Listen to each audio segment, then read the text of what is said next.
O Grupo Municipal do Partido Popular do Carballiño vén de presentar unha moción para o seu tratamento plenario, na que solicita do Concello unha mellora na xestión do reparto de subvencións aos colectivos culturais e deportivos do municipio.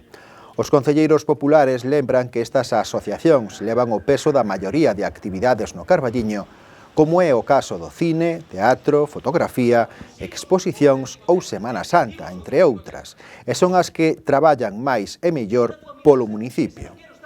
O voceiro do Partido Popular na corporación, José Castro Gil, falounos do contido desta proposta.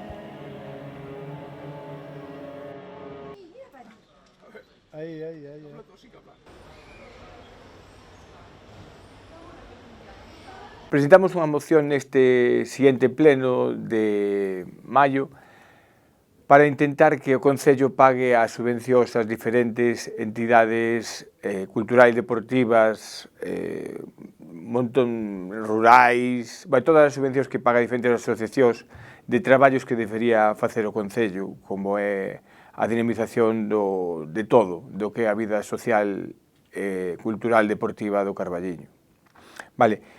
A que influen estas subvencións? Bueno, pois influen a diferentes como asociacións como Cáritas, Aspadisi, a Difica, a Cruz Roxa, o Rural, as festas, todo o que son as entidades culturais como Potiños, Ciclube, Avantar, o Fetega, o Orfeón, a Coral Polifónica, o Coro de Cámara de Música Viva, a Cofradía de Veracruz, e todo o que son as entidades deportivas, desde o Alenteiro, Sporting Carballiño, o Balonmán, o Fútbol Sala.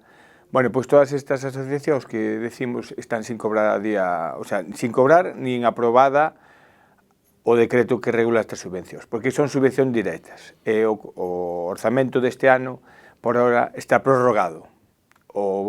O Grupo de Goberno non presentou ningún orzamento novo para este ano 2024 e, por tanto, está prorrogado o 2021, está ainda o que é o último que está aprobado. Vale, este orzamento, todas estas subvencións son directas.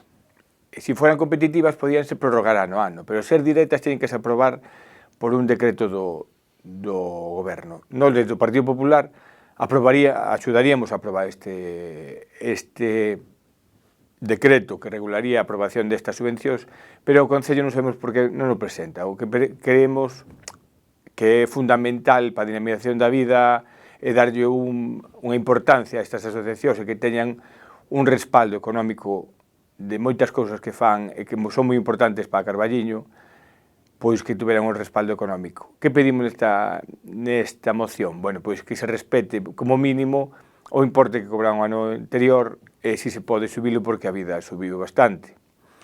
Tamén o que solicitamos intentar estudiar se pode cambiar de subvención directa a competitiva, de tal forma que as diferentes asociacións pois hai un orzamento que se divide dunha forma equitativa entre elas según o esforzo que fan. Ahora mismo o que se fai é unha subvención directa que non hai ningún tipo de regulación. Chegas ali, según ven a importancia que non sei que miden unha cousa ou outra, pois danche uns cartos ou outros según queira o Grupo de Goberno. Bueno, pois queremos cambiar isto, se se pode, e intentar que cobren canto antes, porque é unha cousa moi importante para nós. O Grupo do Partido Popular na corporación engade que grazas a todas as asociacións o Carballiño é un referente en turismo e deporte, dinamizando a vida diaria dos nosos veciños. Por elo solicitan que se aprobe a concesión de subvencións a todas as asociacións e clubes deportivos do Carballiño o antes posible e que o Concello as axude no seu día a día e non sexa un mero actor de presentar as súas actividades. Asemade, os populares piden que se estude a posibilidade de facer as subvencións competitivas para o ano que ven, tal e como se fai en todas as administracións.